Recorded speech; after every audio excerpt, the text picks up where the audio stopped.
Nous sommes... Un peu de discipline, s'il vous plaît. Nous sommes contre une telle option. Enfin, le service militaire que... Merci, Monsieur le Président. Madame, Monsieur les rapporteurs, en premier lieu, je signalerai que votre rapport se rapproche beaucoup des travaux menés par Martine Etienne et non Muriel, comme j'ai pu le lire, et Christophe Blanchet, ici présent. Le fond et les constats se ressemblent, seules les propositions diffèrent. Au lieu de multiplier les rapports sur le même sujet, ne pourrait-on pas espérer voir un jour notre commission être directement saisie sur ces questions, par exemple sur le projet de loi qui concernerait le SNU. Ensuite, sur le fond du rapport, plusieurs questions. Hormis votre obsession assez malaisante des réseaux sociaux et de l'islamisme, et hormis la référence au sondage glauque sur le déclin de la France, une question essentielle reste en suspens.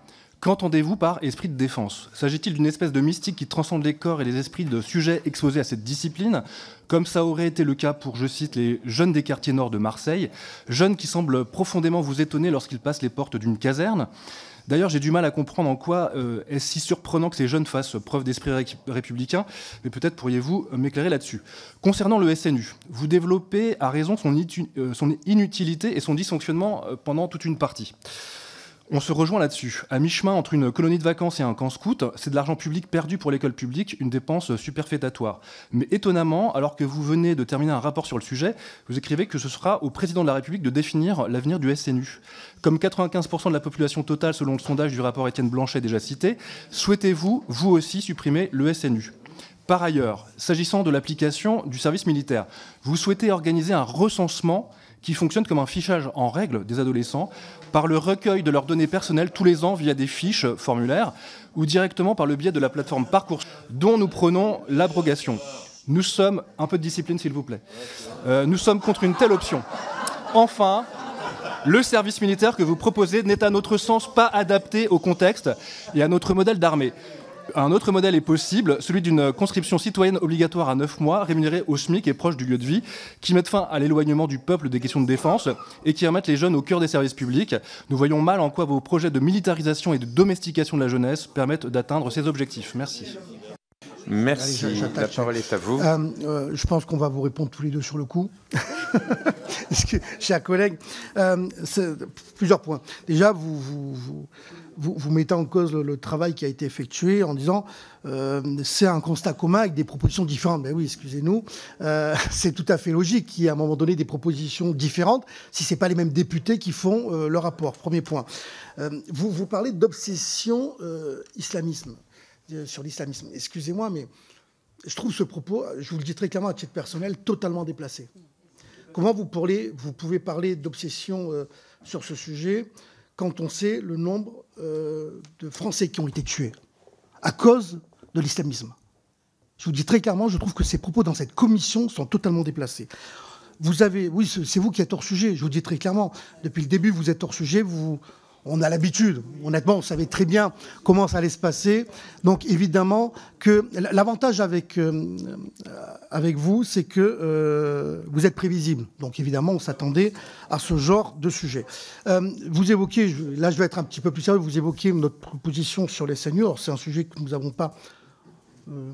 sur notre position sur les SNU, c'est un sujet qu'on n'a pas évoqué. Mais moi, à titre personnel, je pense que les SNU n'auraient pas vocation à continuer avec le dispositif que nous proposons. Très clairement. Vous parlez là aussi de fichage en règle de notre jeunesse. Excusez-moi, mais comment vous... voilà, vous êtes dans la provocation et honnêtement, comment ? Pas du tout. Faire un recensement. Pourquoi les impôts, c'est du fichage aussi ? Excusez-moi, voilà. Donc ça existe déjà. On veut juste le prolonger dans le temps pour un certain nombre de raisons. Voilà. Donc je pense que voilà, vous êtes venu faire de la provocation et en ce qui me concerne, j'en resterai là. Alexandra, je te laisse la parole. Merci. Monsieur Saint-Martin, d'abord, je voulais vous dire sur la multiplication des rapports identiques, non. Le nôtre s'inscrit aujourd'hui dans une situation stratégique qui est différente. Personnellement, je suis cohérente avec moi-même puisque dès 2023, j'avais déposé une proposition de loi visant à mettre en place un parcours citoyen pour remplacer notamment les cours de MC. Ce qui est intéressant, c'est de pouvoir être d'accord sur un constat et de pouvoir être ensuite d'accord sur les finalités. Vous posez la question, c'est quoi l'esprit de défense ? J'ai envie de vous retourner cette question. C'est quoi l'esprit de défense pour vous ? En tous les cas, pour nous, l'esprit de défense, c'est la défense globale. Ce sont les valeurs et les principes de la République qui font que nous sommes un peuple, que nous appartenons à la nation et qu'il y a quelque chose de plus grand que les individus. Et c'est ce qui fait que nous sommes des citoyens et des citoyens éclairés. Aujourd'hui, pour moi, la plus grande crise est la crise démocratique. Et si nous persistons avec des questions comme les votes, cette crise démocratique, nous n'en viendrons jamais à bout. Vous parlez de l'islamisme. Moi, je suis niçoise d'origine. Et permettez-moi, quand vous avez dit ça, de penser avec beaucoup de tristesse à tous les anges qui sont morts sur la promenade des Anglais, de penser à Samuel Paty et tant d'autres. Et je trouve également aussi votre réaction tout à fait nourrie d'idéologisme. Quant au SNU, pour ma part, nous y travaillons depuis très longtemps, notamment avec Christophe Blanchet.